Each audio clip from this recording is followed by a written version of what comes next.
Hello, welcome to all on our channel EduMust, and today we are going to do John Milton. John Milton जो कि सभी exams जो हमारे हो रहे हैं, लाइक मास्टर कैडर की तो हम प्रेपरेशन कर ही रहे हैं, पर इक्वली इम्पोर्टेंट है यूपीजीआईसी एग्जाम के लिए। और अगर आप भी इस एग्जाम की तैयारी कर रहे हैं, आप किसी भी एग्जाम की तैयारी कर रहे हैं जिसमें कि जो है जॉन मिल्टन वहां पर एज ए राइटर दिया गया है, तो बेशक आप जो है हमारे चैनल से जो है प्रेपरेशन अपनी कर सकते हैं। बिल्कुल यहाँ पर आपको पेड लाइक कंटेंट ही प्रोवाइड किया जा रहा है, और विद जो है मैं आपको जो है कंटेंट जो है बिल्कुल ऑथेंटिक प्रोवाइड करने की कोशिश करती हूँ। जैसा कि अगर मैं प्रेपरेशन अपनी करती तो जितने भी सोर्सेज को मैं यूज कर सकती थी, उन सभी सोर्सेज को मिलाकर ही जॉन मिल्टन को मैं आपको आज पढ़ाने के लिए रेडी हो। ठीक है, तो आप भी मेरे साथ रेडी हो जाइए। अगर आप किसी भी एग्जाम की तैयारी कर रहे हैं, यूपीजीआईसी में ये सिलेबस में दे रखा है, मेरी चैनल पे वीडियो है, आप देख सकते हैं। मास्टर कैडर की हम प्रेपरेशन कर रहे हैं, और मास्टर कैडर के लिए बिल्कुल आपको कोर्स पूरा प्रोवाइड करा जा रहा है। ठीक है, इसके बाद में हमारे पास है लेक्चरर की, अगर आप तैयारी कर रहे हैं, या फिर किसी भी और बीपीएससी टीआरई 4.0 की तैयारी कर रहे हैं आप, या फिर आप जेकेपीएससी की तैयारी करें, आप किसी भी एग्जाम की तैयारी करें, John Milton is one of the very famous writer. तो जॉन मिल्टन का जो सबसे पहले हमारे लिए किसी भी राइटर को हम पढ़ते हैं, तो मैं हमेशा आपको बोलती हूँ कि जन्म की तारीख, उनकी डेथ की तारीख, उन्होंने अगर किसी के बारे में कुछ क्रिटिकल कमेंट्री की है, आपको वो पढ़ना है। उनकी लाइफ को थोड़ा सा जान लेना है, उनके वर्क्स किस किस जॉनरा में लिखे गए हैं, उनके वर्क्स में सबसे important work plus first work and last work and other important works that are जो यूजुअली कम पेपर्स में आते रहते हैं। सो उन सभी को ध्यान में रखकर प्रेपरेशन करनी चाहिए, पहली बात तो। और इसी के लय में हम आगे बढ़ते हैं। सो इनका जन्म 1608 में होता है। ठीक है, अभी हम क्रोनोलॉजी को भी समझेंगे। बिना क्रोनोलॉजी को समझे आप किसी भी एज को समझने में नाकामयाब हो जाएंगे, आपको याद नहीं रहेंगी डेट्स। और यहाँ पर मेरा काम है आपको डेट्स भी याद करवाना, ये भी एक बड़ी बात है। ठीक है, सो हमने पढ़ा है कि जो हमारी फर्स्ट एज थी वो थी शेक्सपियर एज, है ना, जिसको हम एलिजाबेथन एज भी बोलते हैं। तो 1558 से स्टार्ट हुई थी वो, और वो 1603 तक चली थी। 1603 में आई हमारे पास 1603 में से लेकर 1625 तक चली थी हमारे पास जैकोबियन एज। एलिजाबेथन के बाद जैकोबियन एज। फिर कैरोलाइन एज आई, जो कि चार्ल्स वन थी, जिसमें कि बिहेडेड किया गया। चार्ल्स वन के अगेंस्ट थे जॉन मिल्टन, बहुत ज्यादा जी अगेंस्ट थे। 1625 में ये शुरू हुआ सारी कहानी, और इसी के बाद से शुरू होता है। ये देखिए, आप टाइम पीरियड अगर आप नोट करेंगे तो ये जो है हमारे राइटर जॉन मिल्टन ने जैकोबियन एज में ही कदम रख लिया था, उनका जन्म हो चुका था। 16 initial ages of the Jacobean age ही बॉर्न, एंड 1625 तक, तो ये पूरा एक इन्होंने पीरियड देखा। अब देखिए यहाँ पर ये चार्ल्स वाले पीरियड में भी आ गए। इसके बाद में हमारे पास आई है प्यूरिटन एज। प्यूरिटन एज में भी इन्होंने कदम रखा। और 1660 में हमारे पास आई थी रेस्टोरेशन। तो रेस्टोरेशन आप देख रहे हो, ये टाइम पीरियड रेस्टोरेशन वाला। तो ये देखिए, इनका जन्म 1674 में हुआ, और रेस्टोरेशन एज तो 60, यानी कि प्यूरिटन एज खत्म हो गई और रेस्टोरेशन एज आ गई। चार्ल्स वन, जिनको इन्होंने बिहेडेड किया था, उनका बेटा अब आ चुका है गद्दी पर। और अब तो इन्होंने जो है दो तीन एजेस को कवर किया है जॉन मिल्टन ने, इसलिए भी ये बहुत हमारे लिए महत्वपूर्ण एक राइटर बन जाते हैं। आप जानते हैं इस राइटर के बारे में, जिसको आप बायोग्राफी बोलते हैं। He was English poet, of course he was English poet. इन्होंने प्रोस वर्क्स भी लिखे हैं। ठीक है, अब ही वॉज अगेंस्ट मोनार्की। इनको पसंद नहीं थी मोनार्की, राजतंत्र इनको बिल्कुल पसंद नहीं है। और हमने बात की कि इन्होंने जैकोबियन एज देखी है, प्यूरिटन एज देखी है, रेस्टोरेशन एज देखी है। और इनके टाइम पे जो वर्क चल रहे थे वो of course drama and all वो चल रहा था, शेक्सपियर की बहुत चढ़ाई थी उस टाइम पे। ही मैरिड थ्राइस, इन्होंने 3 बार मैरिज की है। बिकम ब्लाइंड ड्यू टू जो ग्लूकोमीटर एक बीमारी होती है, उसकी वजह से इनको 42 की एज में ही इनको ब्लाइंड होना पड़ा, और इसीलिए इन्होंने लिखी थी ऑन हिज ब्लाइंडनेस, जो इनकी बहुत ही फेमस पोइट्री जो बुक्स में भी रहती है, सेकेंडरी बुक्स में रहती है ये poem. He called Spencer his master, इन्होंने कहा मुझे स्पेंसर को पढ़ना बहुत पसंद है, स्पेंसर मेरा मास्टर है। बट इनके वर्क्स को देखते हुए हमें पता लगता है कि इनके वर्क्स का इन्फ्लुएंस, शेक्सपियर का इन्फ्लुएंस इनके ऊपर था। और इन्होंने अपने टाइम के दौरान सिविल वॉर भी देखी। सिविल वॉर हुई थी, ये इंपॉर्टेंट क्वेश्चन है यहाँ से, सिविल वॉर हुई थी 1642 से लेकर 1653 तक के पीरियड में। ठीक है, तो ये आपको पॉइंट एक यहाँ पर बहुत ही इंपॉर्टेंटली याद रखना है। और ये एक स्ट्रिक्ट प्यूरिटन थे। ठीक है, ये चाहते थे कि प्यूरिटन राज ही रहे। He saw three kinds of poets. इन्होंने अपने टाइम के पीरियड के दौरान में 3 तरह के पोइट्स को देखा। एक मेटाफिजिकल पोइट्री, जो कि हमने पिछले जो है क्लासेस में पढ़ा है, मेटाफिजिकल पोइट्रीज को हमने अच्छे से पढ़ा है। हमने पढ़ा है कि मेटाफिजिकल पोइट डन को बहुत डिटेल में हमने पढ़ा है। देन इन्होंने कैवलियर पोइट्स को देखे, जो कि किंग को सपोर्ट करते थे। वो पोइट्स जो थे कैवलियर पोइट्स कहलाते थे। इन्होंने प्यूरिटन पोइट्स भी देखे, जो रिलीजियस कैटेगरी में आ जाते थे। ठीक है ना, तो ये देखिए आप, बेन जॉनसन वाले जो पोइट थे, जो बेन जॉनसन को फॉलो करते थे, बेन सन्स जिनको हम बोलते हैं। तो ये सब जो ट्रांजिशन है इन्होंने अपने टाइम पीरियड के दौरान देखी है। That is why he is superior. Okay, next आ जाता है पोएट्री एंड ड्रामा। ये देखिए, ये वर्क की लिस्ट है जो कि आपको, आप सर्च करेंगे आपको मिल जाएगी, लेकिन मैं आपको बताना चाह रही हूँ यहाँ पर पढ़ते कैसे हैं। हमको ऐसा नहीं है, गूगल में ऐसा बोलते हैं कि आप विकिपीडिया से पढ़िए, क्रोनोलॉजी पढ़िए, विकिपीडिया से पढ़िए, क्रोनोलॉजी पढ़िए। बट विकिपीडिया में क्रोनोलॉजी पढ़नी है, नो डाउट आपको देखना है, लेकिन आप एक बार में देखेंगे तो आपका सिर चक्कर खा जाएगा। तो हमें स्टार्टिंग में ही सब कुछ, फर्स्ट ऑफ ऑल आपको जंप नहीं करना है किसी चीज में, हरी नहीं करनी है किसी चीज में। आपको उसके माइन्यूट पॉइंट्स जो है वो पकड़ने हैं, वहां से हुक्स क्रुक्स बना करके, हमेशा लिंक बना बना कर पढ़ेंगे तो आप चीजों को ज्यादा देर तक रिटेन कर पाएंगे अपने दिमाग में। सो अब बात करते हैं इनके जो वर्क्स इन्होंने लिखने स्टार्ट किए। तो सबसे पहले ये जब ये कॉलेज में थे तो इन्होंने तभी जो है वर्क्स लिखने स्टार्ट कर दिए थे।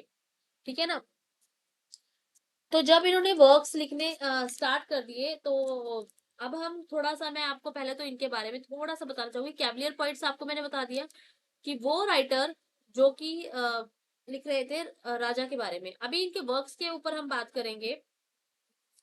तो सबसे पहले आप जानेंगे कि जॉन मिल्टन जो है वो अपने सभी उनके वर्क्स की क्रोनोलॉजी, यूजीसी में ना आपको हाल ही फिलहाल में इसके ऊपर बहुत से क्वेश्चन हमेशा आता ही आता है। एक तो पैराडाइज लोस्ट का जो है, ये देखिए, पैराडाइज लोस्ट का आपको ईयर, मतलब रट्टा घोल के पी जाना है। आप ऐसे याद कर सकते हैं, अगर आप याद करेंगे तो 667 16 सेंचुरी में ये है। ठीक है ना, 16667 ऐसे आप याद कर सकते हो। और इन्होंने पैराडाइज लोस्ट भी लिखी है, पैराडाइज रीगेन्ड भी लिखी है। यहाँ से सबसे ज्यादा क्वेश्चंस आते हैं। हमने अभी देखा था पिछले जो हमने पेपर थोड़ा सा सॉल्व किया था, 25 to 30 क्वेश्चन सॉल्व किए थे उसमें। हमने देखा था कि पैराडाइज रिगेन्ड से क्वेश्चन आया था, बताइए किसने लिखी है? ऑफकोर्स मिल्टन ने लिखी है। ठीक है, तो बच्चा जिन्होंने पढ़ा नहीं है ध्यान से, तो वो कंफ्यूज हो जाएंगे कि शायद पैराडाइज लोस्ट इन्होंने लिखी है, पैराडाइज रिगेन्ड जो है किसी और राइटर ने लिखी हो सकती है। सैमसन एगोनिस्ट इनका बहुत ही इंपॉर्टेंट वर्क है। यहाँ से पेपर में क्वेश्चन आते हैं। लिसिडियस और एलिग्रो जो इनकी है, ट्विन पॉइंट्स जिनको हम बोलते हैं, है ना, सॉरी, एल एलिग्रो एंड इल पेंसिलोसो, ये ऑपोजिट डायरेक्शन में जाती हुई पॉइंट्स, और ट्विन पॉइंट्स इनको बोला जाता है। इन दोनों को ट्विन पॉइंट्स बोला जाता है। ठीक है, ये इनका फर्स्ट वर्क है, इन्होंने अपने कॉलेज टाइम में लिख दिया था। तो लेकिन एक क्वेश्चन आया था कि इसकी ना क्रोनोलॉजी आई थी कि एलेलिग्रो, पेंसिरोसो, ठीक है, लिसिडियस, ऐसे करके एक क्रोनोलॉजी आई थी। आपको उस सेटिंग करनी थी। यूजीसी में लास्ट ईयर मुझे याद आ रहा है क्वेश्चन आया था। तो उसमें काफी जो है ये था उसमें वर्क, यस, उसमें ये था। यहाँ पे थोड़ी सी डिबेट हो गई थी कि क्या कॉमर्स जो है बाद में आया अकॉर्डिंग टू वर्क, लेकिन लिखा इन्होंने पहले था, उस अकॉर्डिंग ये पहले आ रहा था। सो इस तरह की कुछ कंट्रोवर्सी थी उस क्वेश्चन में। तो इस तरह के क्वेश्चन आते ही रहते हैं। एंड ये देखिए, आप ये वाला वर्क देखेंगे ना, जब आप 1652 में, ये मैं आपको सिर्फ नजर मरवा रही हूँ अभी, अभी डिस्कस करेंगे इसके ऊपर। तो when I consider how my light is spent, ये ओरिजिनली जो है मिल्टन ने लिख दी थी पोएम, जब उनकी जो 1652 में उनकी आईसाइट चली गई। लेकिन इनको जो है एक राइटर ने, ठीक है, राइटर ने जब ट्रांसलेट इनके वर्क को किया तो उसने इसका नाम लिख दिया ऑन हिज ब्लाइंडनेस। तो हमको कैसे पता लगा ये ट्रांसलेटेड वर्क है? हमें हिज जो एक वर्ड है यहाँ से पता लगा कि हिज मतलब मिल्टन, तो ये ट्रांसलेटेड वर्क है। ठीक है, सो मिल्टन ने जो इसके लिए टाइटल यूज किया था वो ये था, और इसकी ईयर 1652 यहाँ पर ये था। ये कुछ बातें हैं हमको जो याद। सैमसन एगोनिस्ट जो है ये अगर मैं रॉन्ग नहीं हूँ तो ये एक ऐसा ड्रामा है जो कि सिर्फ परफॉर्म नहीं किया जा सकता, लिखने के लिए, पढ़ने के लिए जो होता है, तो ये इस तरह का एक वर्क है। लिसिडियस जो एक पोएम है ये जो है आप इसको बोल सकते हैं ये एक पेस्टोरल पोएम है। ठीक है, पेस्टोरल क्या होता है? जहां पर हमको ग्रीनरी, ग्रास और जो है रूरल एरिया का जो है सीनरी जो दिखाई देती है, वो इस तरह से जो वो रहता है, वो हमको बोलते हैं उसको पेस्टोरल पॉइंट्स। ठीक है, ओके। सो उसको जो है इसको मास्क बोलते हैं, मास्क बोलते हैं आई थिंक। ठीक है, अभी हम इसको पूरा डिटेल में पढ़ेंगे तो आप देखेंगे। उसके बाद भी इन्होंने प्रोस वर्क्स भी बहुत सारे लिखे, जिसमें से डाइवोर्स के ऊपर इन्होंने लिखा। तो आप डाइवोर्स के ऊपर इन्होंने लिखा, ये इंपॉर्टेंट है यहाँ पर। ऑफ रेफर्मेशन भी इंपॉर्टेंट है। उसके बाद में of education Areopagitica, very very important. Areopagitica 1644, इसको तो विद आपको ईयर याद करना है। ठीक है ना, एजुकेशन के ऊपर इन्होंने लिखा क्योंकि ये बहुत ही वेल नॉन, पढ़े लिखे, ऐसा माना जाता है इनकी आईसाइट क्यों गई, क्योंकि ये पढ़ते बहुत थे। ड्यूरिंग द जब इनको जो है इनको छुपना पड़ा था, है ना, क्योंकि ये किंग के विरोध में थे, तो इनको कुछ देर के लिए छुपना पड़ा था किसी जगह पे, और वहां पे लाइट ये नहीं ऑन करते थे, तो वहां पर जो है अपना जो आप लालटेन या कुछ भी लगा करके ये पढ़ते रहते थे। तो ज्यादा पढ़ने की वजह से इनकी आईसाइट जो चली गई थी, तो इस तरह की शिद्दत थी पढ़ाई के लिए, आप देखिए। ठीक है, इन्होंने अपने किसी रिलेटिव को ट्यूशन दी थी, तब इन्होंने ये वर्क जो है एजुकेशन के ऊपर में लिखे हैं। आइक्नोक्लास्ट को बोलते हैं इमेज ब्रेकर को, आइक्नोक्लास्ट इज इमेज ब्रेकर। ठीक है, on the tenure of kings and magistrate, जब चार्ल्स वन को एग्जीक्यूट किया गया, चार्ल्स वन को जब एग्जीक्यूट किया गया तब इन्होंने लिखा था ये वर्क जो है tenure of kings and magistrate 1649 में। ठीक है, then treatise of civil power, ठीक है, ये भी इंपॉर्टेंट वर्क है। इसके बाद में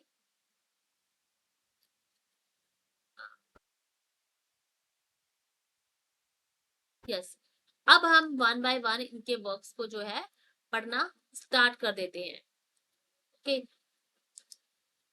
नेक्स्ट जो है अगर आपको जो वर्क हमारा रहेगा पैराडाइज रोस्ट, उसको थोड़ा सा डिटेल में करेंगे। ठीक है, जितना आज हो जाता है उतना कर लेते हैं, बाकी हम डिटेल में करेंगे। जो वर्क है हमारा, अभी तक आप अगर आपने इस चैनल को सब्सक्राइब नहीं किया है तो सब्सक्राइब कर ले, सबसे पहले तो सब्सक्राइब कर ले, लाइक कर ले, शेयर कर दे, सो दैट कि आपको जो है कंटेंट प्रोवाइड करने का मेरा मोटिवेशन बरकरार रहे। सो आप बिल्कुल ज्वाइन कर सकते हैं चैनल को, और पूरी अपनी प्रेपरेशन के लिए आप क्या टॉपिक नेक्स्ट चाहते हैं आप हमको कमेंट भी कर सकते हैं। I will surely make that video on that topic, right. So अब हम इसके वर्क्स के बारे में जानते हैं थोड़ा सा। हमने देखा कि इनका आप नोट्स बना रहे हैं, तो इसी तरह से आप नोट्स बनाएंगे। ऑन द मॉर्निंग ऑफ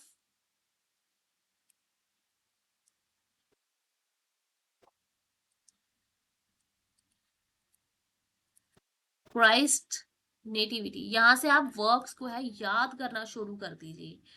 ठीक है, यहाँ से हम वर्क्स को याद करना शुरू करेंगे। आप नेटिविटी, अच्छा, ये ये एक ओड है, ये एक ओड है। ठीक है, इसको आप लिरिक पोइट्री भी बोल सकते हैं, इसको आप लिरिक पोइट्री भी बोल सकते हैं।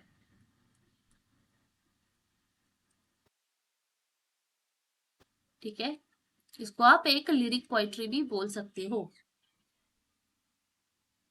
अच्छा, अब इसके बाद में जो सेकंड बात हमको याद रखनी रहेगी वो ये रहेगी कि एलिग्रो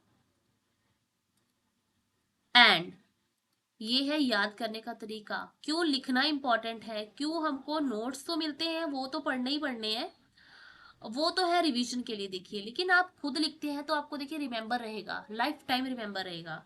इसको हम बोलते हैं ट्विन पॉइंट्स। इनको क्या आप ईयर जो है इसके साथ में ही लिखेंगे, ऊपर दिया हुआ है पूरा, इसको बोलेंगे ट्विन पॉइंट्स। ठीक है, इनको बोलेंगे ट्विन पॉइंट्स। इसमें कंटेन है बहुत सी लाइनें, पैसेजेस, ठीक है, और म्यूजिकल एलिमेंट्स इसमें जो है आपको मिल जाएंगे। अच्छा, एलिग्रो का मतलब क्या है? एलिग्रो का मतलब है happy man, Joy, happy, happy happy. Okay, मैंने आपको क्या बताया था? हैप्पी मैन आप बोल सकते हो, आप जॉयस बोल सकते हो। और मैंने आपको बताया था ये बिल्कुल ऑपोजिट डायरेक्शन में जा रही है, यानी कि जो ये है पेंसिल रिसो, ये सैड मैन की कहानी होगी कहीं ना कहीं। ठीक है, नॉट हैप्पी। ओके, सो इसमें जो है एलिग्रो में अच्छी अच्छी बातें, पॉजिटिव बातें हैं, पेंसिल में सब नेगेटिव बातें आप कह सकते हैं, इस तरह का कुछ इसमें इन्वायरमेंट है, क्योंकि इसमें इसमें मून की बात होगी, एलिग्रो में सन की बात होगी। ठीक है, अच्छी बातें होगी ना। तो इस तरह से आप थोड़ा सा इसको याद रखेंगे। देन जो है इनका वर्क आएगा, थर्ड वर्क आप याद रखेंगे, मास्क ऑफ कॉमर्स। और पॉइंट्स में याद आ जाएंगे, हम इसी में इंक्लूड करते जाएंगे। अच्छा, ये पूरा कहा जाता है बहुत ही अच्छा इन्होंने लिखा। ठीक है, और ये 1634 के आसपास में लिखा गया। ठीक है, यहीं से क्वेश्चन आया था यूजीसी में। ठीक है, और इसको लडलो कैसल, लडलो कैसल, ठीक है, तो जब लडलो कैसल जो है बना था तो तब ये इन्होंने लिखा था। ठीक है, और उसके बाद में इनका जो इम्पोर्टेंट वर्क हमारे पास रहेगा वो है, इंपॉर्टेंट वर्क्स को ही हम यहाँ पे लिखेंगे। तो फोर्थ इसका इंपॉर्टेंट वर्क है लिसिडस, लिसिडस। ये मैंने आपको बता दिया है, पेस्टोरल है और ये एलिगी है, एक पेस्टोरल वर्क है और एलिगी है, रिटर्न इन 1637। ओके, सो ये है लिसिडस। उस इसमें जो है इसको आप हॉटन पोइम्स के लास्ट, हॉटन पोइम्स, ये जो है हॉटन पोइम्स का लास्ट वर्क है। इनका एक फ्रेंड था एडवर्ड किंग, एडवर्ड किंग, ठीक है, जो कि डूब गया था आयरिश सी में। तो उसके ऊपर इन्होंने ये वर्क लिखा है। इसमें शेफर्ड लिविंग पेस्टोरल लाइफ, ये सब जो है निम्स, जो निम्स होते हैं ना, सी जो पानी वाले होते हैं, आप देवते कह सकते हो, सी निम्स, इन सब का जो है जो है यूज किया गया है। ठीक है ना। सो इसमें ये सब जो है बातें हो रही हैं लिसिडस में, इतनी बातें आपको यहाँ पर याद रखनी है। उसके बाद में आप बात करोगे इनके प्रोस की, तो देखिए इसके इनके अगर प्रोज की हम बात करें तो इनके जो प्रोज है उसमें आपको बहुत से प्रोज इनके देखने को मिल जाएंगे। और इनके जो प्रोज हैं उनमें जो है आपको एरोविजिटी का मैंने बताया कि सबसे इम्पोर्टेंट है। तो एरोपिजिट का जो है उसमें जो है आप बात करोगे कि पब्लिक अपील की बात की गई है। ठीक है, सो एक एक इनका वर्क है एरोपिजिट का। इसमें जो है आपको मैंने बता दिया कि किस तरह से वो पूरा नेगोशिएशन कर रहे हैं कि the sense holding offence, salary, है ना, rights of kings, bishops, in divine rights, इन सब की बात हो रही है। अभी हम इसको भी डिटेल में करेंगे। अभी पढ़ना कैसे है आपको, ये तो इतना तो आइडिया अभी तक हो ही गया होगा। तो चलिए शुरू करते हैं अब इनके वर्क्स में। मैंने आपको बताया कि लेडी ऑफ क्राइस्ट जो है इन्होंने अपने ड्यूरिंग कॉलेज टाइम में ही लिख दी थी। और ये जो वर्क है क्राइस्ट नेटिविटी, यहाँ पे आ जाते हैं ऑन द मॉर्निंग, ये ओड है, लिरिक पोइट्री है, और ये इन्होंने अपने कॉलेज टाइम में ही लिख दी थी। तो आप यहाँ पे ये थोड़ा सा पॉइंट नोट कर सकते हैं कि इन्होंने ये जो पोइट्री है, ये ओड है, ये 21 ईयर के जब थे तभी इन्होंने लिख दिया था, और ये पब्लिश पब्लिश लेकिन 1645 में हुई है। ठीक है, लिख इन्होंने 1629 में ही दिया था, लेकिन पब्लिश ये 1645 में हुई है। ठीक है, और इसकी थीम थी कि इनकारनेशन ऑफ क्राइस्ट। ठीक है, क्राइस्ट की जो इनकारनेशन है इसमें वो जो है दिखाई गई है, और अर्थली पावर्स की, पेगन पावर्स की, इन सब की बात की गई है। और मैंने आपको बताया था कि उनको जो है वो ब्लाइंड हो गए थे बाद में, है ना, मोतियाबिंद में। तब उन्होंने कौन सी पोएम लिखी थी, अगर आप रिमेम्बर कर पा रहे हैं, जब वो उनको जो है ब्लाइंड हो गए थे at the age of, sorry, मैंने आपको 42 शायद बताया था, तो 44 की एज में जब वो ब्लाइंड हो गए थे, तो उनको कौन सी बीमारी थी, मोतियाबिंद उनको हो गया था, ग्लूकोम जो उनको हो गया था, उनको मोतियाबिंद हो गया था, तभी इसी वजह से ये जो है जो अंधे, मतलब इनकी आंखों की रोशनी जो है चली गई थी। ठीक है, तो उन्होंने ऑन हिज ब्लाइंडनेस, उसका जो सबसे जो लास्ट पैराग्राफ रहेगा ना ऑन हिज ब्लाइंडनेस का, they also serve who only stand and wait. ठीक है, तो उसकी वो लाइन बहुत ही इंपॉर्टेंट है, इस पोएम की जो लास्ट लाइन्स है उसको आप देखेंगे, और वो बहुत ही इंपॉर्टेंट है। ठीक है, अब यहाँ पर अगर कुछ और पॉइंट्स हैं वो मैं आपको थोड़े से नोट्स करवाना चाहूंगी कि एलिग्रो जो है 1631 में आपको आप इसका ईयर लिखेंगे। ये एक पेस्टोरल पोएम है, ये भी एक पेस्टोरल पोएम है। ठीक है, हैप्पी मैन के ऊपर है, आप यहाँ पे थोड़ा सा नोट कर लेंगे कि ये एक पेस्टोरल पोएम भी है। पेस्टोरल का मीनिंग मैंने आपको बता दिया है। ठीक है ना, और एलिग्रो जो वर्ड है ये एक इटालियन वर्ड है, आपको देखने से भी थोड़ा सा समझ में आ रहा होगा कि ये एक इटालियन वर्ड है। इतना क्वेश्चन यहाँ से बन सकते हैं। इसके जो टाइटल है ये बिल्कुल म्यूजिक, मैंने आपको बताया था ना कि ये म्यूजिक कॉलेज ही आप बोल सकते हो, तो म्यूजिक का इसमें जो है थोड़ा सा आपको टच देखने को मिलता है। और इल पेंसिरोसो जो है एक मेलेंकलिक पोएम है, सैड मैन की पोएम है। ये एक ऐसा मैन है जो मेडिटेटिव मैन है। म्यूजिक इसमें भी थोड़ा सा आपको दिख जाएगा, पेंसिव इलनेस लेकिन आपको दिखेगी। इनको आप ट्विन पोइम बोलिए, कंपेनियन पोइम बोलिए, तो ये इनके नाम है। ठीक है, अगला था मास्क ऑफ कॉमर्स जो है, masque presented at the Ludlow castle 1634 में। और मास्क होता है ड्रामेटिक, जो एंटरटेनमेंट के लिए सिर्फ होता है, इसको मैंने आपको बताया था, ये सिर्फ एक एंटरटेनमेंट के लिए होता है, इसको बोलते हैं मास्क। क्लियर? आई होप आपको इतना समझ में आ रहा है। अगर आप कुछ भी इसमें आप चाहते हैं कि इसमें कुछ एडिशंस हो जाए तो आप वो भी जो है पूरा डिस्कस कर सकते हैं। नेक्स्ट था लिसिडियस, ये वर्क पे मैं दोबारा इसलिए फोकस कर रही हूँ क्योंकि क्वेश्चन यहाँ से भर भर के बनते हैं, बहुत बनते हैं। सो 1634 अब लिसिडियस में मैंने आपको बताया कि ये लिसिडियस जो है एलिगी है, पेस्टोरल पोइम है। ठीक है ना, 1637 और 38 का जो इसका टाइम है, और ये डेडिकेटेड है इनके जो एडवर्ड किंग, इनके जो फ्रेंड थे, और इनकी डूबने की वजह से रिवर में जो है मौत हो गई थी, क्योंकि ये आयरिश सी थी एक, उसको क्रॉस कर रहे थे। ठीक है ना, इसमें इनके व्यूज, खुद के व्यूज लिखे हैं मिल्टन के regarding the poetry.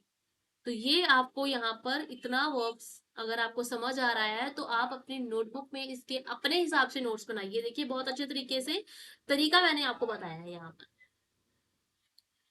Clear? Next हम अब देखते हैं इनके जो है और भी वर्क है, उनको हम अभी देखेंगे, जो लिस्ट इंपॉर्टेंट है उनको बाद में देखेंगे। इंपॉर्टेंट वर्क्स को हम पहले कवर करने की कोशिश यहाँ पर करेंगे।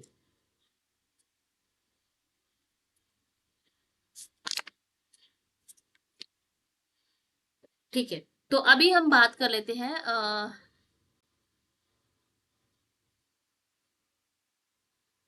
इतनी तो आपको, ये आपने थोड़ा सा देख लिया ना, जो ये जो वर्क है ना, यहाँ पे आप ये तो आपने ये देखनी है, ये पोएम का नाम देखा आपने, ईयर देखा। मिल्टन ने लिखी है, और मिल्टन की जो है 44 की एज में ये ब्लाइंड हो गए हैं। किसकी वजह से? मोतियाबिंद, इनको ग्लूकोम हो गया, मोतियाबिंद हो गया, उसकी वजह से ये ब्लाइंड हो गए। यहाँ पे आपने ये बात याद रखी। अब ऑन हिज ब्लाइंडनेस जो है जो 1673 में लिखी गई, जो ट्रांसलेटेड वर्जन है, जो 1673 में लिखा गया था, ये आपको थोड़ा सा यहाँ पे याद रखना है पॉइंट। और इसमें जो है ये एक सोनेट है, ये एक मेन पॉइंट है इसका, क्योंकि ये ना आपको +2 की बुक में मिल जाएगा, ये सोनेट है। और इसमें आपको मैंने बताया कि लास्ट जो पैराग्राफ है, they also serve who only stand and wait, यहाँ पर जो ये लाइंस है, ये पेपर में बहुत आती हैं बार बार, तो आपको वो पॉइंट भी यहाँ पे याद रखना है थोड़ा सा। एक मैं आपको बता दूं यहाँ पर, अ, ये हमने बात कर लिया, ये भी बात कर ली। इन्होंने ऑन शेक्सपियर भी लिखी है। अच्छा, शेक्सपियर क्या है ये? जो शेक्सपियर को जो वर्क्स थे जो हमने कोलैबोरेट किए थे, है ना, तो इनके प्लेस उसमें इन्होंने लिखा था ना मिल्टन के बारे में। तो आपको वो लाइंस रिमेम्बर करनी है, शेक्सपियर में जाइए, वहां से देखिए ऑन शेक्सपियर उन्होंने क्या लिखा है, वो आपको पता होना चाहिए। अभी बात करेंगे पोइम्स, ये वाली 1645 के वक्त, poems of John Milton, both English and Latin. तो यहाँ पर ये बहुत सी भाषाएं जानते थे। अगर आप मिल्टन के बारे में सर्च करेंगे आपको पता लग जाएगा कि बहुत सी भाषाओं में लिख रहे थे, इंग्लिश में, लैटिन में इन्होंने लिखा है। और जो है इसमें जो है इनकी सभी पोइम्स जो है, कॉमर्स, लिसिडियस, ये सब जो है वहां पे दे रखी हैं। ठीक है, नेक्स्ट वर्क जो इनका है, on the late massacre of Piedmont. अब इसमें क्या है, ये 1655 का वर्क है, और ये एक सोनेट है। ठीक है, ऑन द लेट, लेट मतलब जो मर चुका है, मैसेकर, आपको पता ना मैसेकर का मतलब क्या होता है? पाइडमोंट, इन पाइडमोंट, ये एक प्लेस का नाम है। मैसेकर मतलब जो बहुत ही घमासान एक कुछ हत्याएं होती हैं, लाइक दैट। ये एक सोनेट है, और इसमें जो है एक लीडर था जो वर्ल्डस था, ठीक है, उसकी बात की गई है। तो पाइडमोंट में किस तरह से एक हत्या कांड हुआ, उस बारे में यहाँ पर जो है बात करी गई है। तो यहाँ पे वैल्डियो एक ड्यूक किंग था, तो वहां पर उसने कुछ किया था। तो आपको सिर्फ इसका ये याद रखना है, सिंपली ये, और इसमें किंग कौन था? वाइल्डन। और इतनी बात आपको यहाँ पे रखनी पड़ेगी। ठीक है, नेक्स्ट है पैराडाइज लॉस्ट और पैराडाइज रिकॉइंड एंड सैमसन एगोनिस्ट। ठीक है, ये हम अब थोड़ा सा पढ़ेंगे। ये आपको अभी इतना नहीं, इतना इस पे ध्यान देना है। तो अब हम इनके बारे में थोड़ा सा बात कर लेते हैं। तो चलिए, पैराडाइज लॉस्ट, देखिए, पैराडाइज लॉस्ट जो है वो है जो 1667 में लिखी गई है। सो आपको इसमें ये बात याद रखना है कि इसको आप 3 पार्ट्स में डिवाइड कर सकते हैं। एक एपिक पोएम है, बहुत ही ग्रैंड लेवल पे लिखी गई एक जो है ये पोएम है।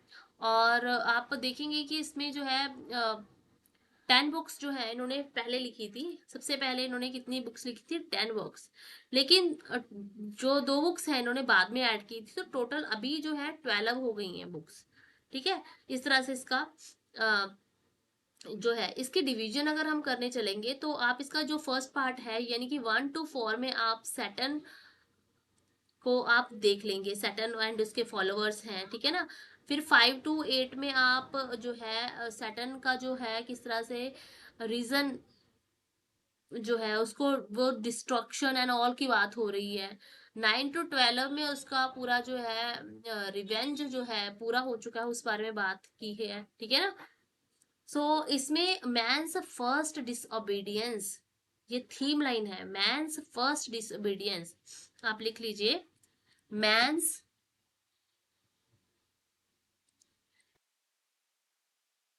First disobedience, man's first disobedience जो है इसकी ये थीम लाइन है। ठीक है, इसमें बेल्जीबब है, इसमें जो है बेल्जीबब का कैरेक्टर है।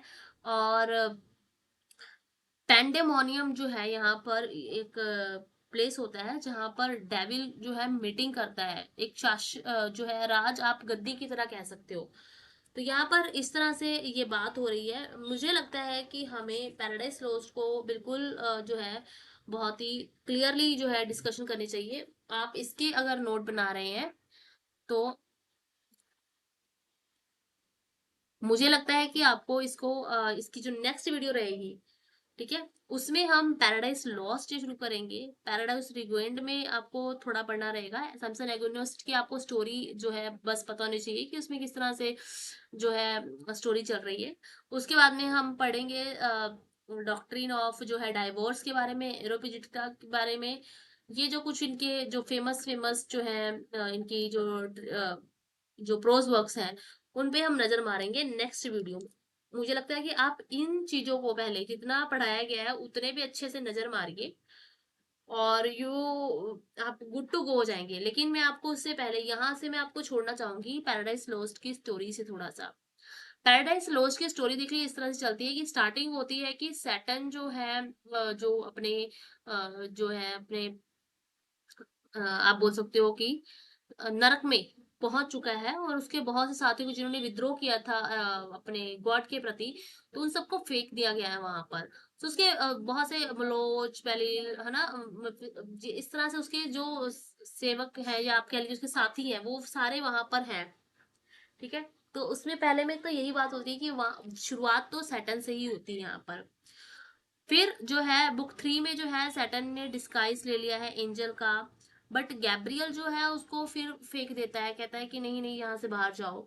तो यहाँ पर यूरियल और गैब्रियल जैसे कैरेक्टर भी आपको देखने को मिलेंगे। बुक 5 में आपको ईव को ड्रीम आता है, ठीक है, ड्रीम ऑफ सिन।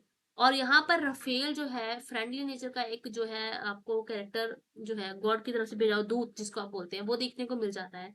बुक 6 में आपको जो है कैसे वो पूरी वॉर दिखाई जाती है, कैसे कि भगवान ने जो डे 1 में क्या किया, डे 2 में क्या किया, 3 में क्या किया, 4 5 6, तो सातों दिन की जो स्टोरी जो है पूरी बताई जा रही है रफेल के द्वारा एडम को।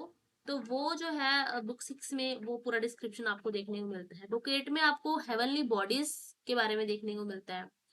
बुक 9 में जो है सैटर्न एज ए सरपेंट आता है और ईव को जो है वो भड़काता है कि ईट एप्पल, एप्पल जो है जो नॉलेज का एप्पल है वो ईट कर ले। तो यहाँ पर वो जब ईट कर लेती है तो उसको शेम एंड ऑल ये सब उसके अंदर में भर जाता है। और बुक 10 में उसको जो है कर्स मिलता है, जो सिन और डेथ और जो भी जो पनिशमेंट्स हैं, और धरती से निकाल उनको स्वर्ग से निकाल दिया जाता है, धरती पे मृत्यु लोक में भेजा जाता है, वो सब स्टोरी हमको देखने को मिलती है। बुक 11 में आपको देखने को मिलेगा कि एडम और ईव को जो निकालने के लिए माइकल को भेजा गया है। बुक 12 में आपको देखने को मिलेगा कि उसको बताया जाता है कि कोई बात नहीं आप जा रहे हैं, बट यहाँ पर एक होप है, आपको रिडेम्पशन का मौका मिलेगा, आपको जो जो जीसस है वो जन्म लेंगे। तो इस तरह से यहाँ पर आपको स्टोरी देखने को मिलेगी। लेकिन इसको हम डिटेल में करेंगे नेक्स्ट वीडियो में, और नेक्स्ट वीडियो में हम अपना मिल्टन पूरा कंप्लीट कर लेंगे। लिए स्टे ट्यून्ड टिल देन, और लाइक कर लीजिए वीडियो को, सब्सक्राइब नहीं किया चैनल को तो सब्सक्राइब कर लीजिए, बिकॉज आपको ऐसे ही सुपर जो है कंटेंट आपको प्रोवाइड किया जाएगा in my videos, and it is free of cost. आपको अगर इतना मैं प्रोवाइड कर रही हूँ तो आपके दिमाग में ये बातें कभी भी नहीं भूलेंगी अगर आप मुझसे पढ़ रहे हैं तो, फॉर श्योर। ठीक है, क्योंकि मैं आपको जो है बिल्कुल ऑथेंटिक चीजों से ही पढ़ा रही हूँ, बिल्कुल मेरे नोट्स बुक्स और जो भी आपको विकिपीडिया या कहीं भी सोर्सेज होते हैं उन सबसे बेस्ट नॉलेज निकाल कर ही मैं आपको प्रोवाइड कर रही हूँ, because I clear these exams myself also. So आप बिल्कुल विश्वास के साथ में इस चैनल से जुड़ सकते हैं। अगर आपको किसी टॉपिक पे वीडियो चाहिए तो आप कमेंट में आप कमेंट कर सकते हैं, बिल्कुल आपको इस चीज की वीडियो मिल जाएगी। लेकिन आपकी मेहनत नहीं रुकनी चाहिए, आपका पेपर नहीं रुकना चाहिए किसी भी वजह से, ना पैसों की वजह से ना किसी और वजह से। ठीक है, सो लाइक करिए, सब्सक्राइब करिए चैनल को, एंड सो दैट कि मुझे भी मोटिवेशन मिलता रहे आपके तक आप तक वीडियो पहुंचाने का। थैंक यू, और जुड़े रहिए। Thank you all.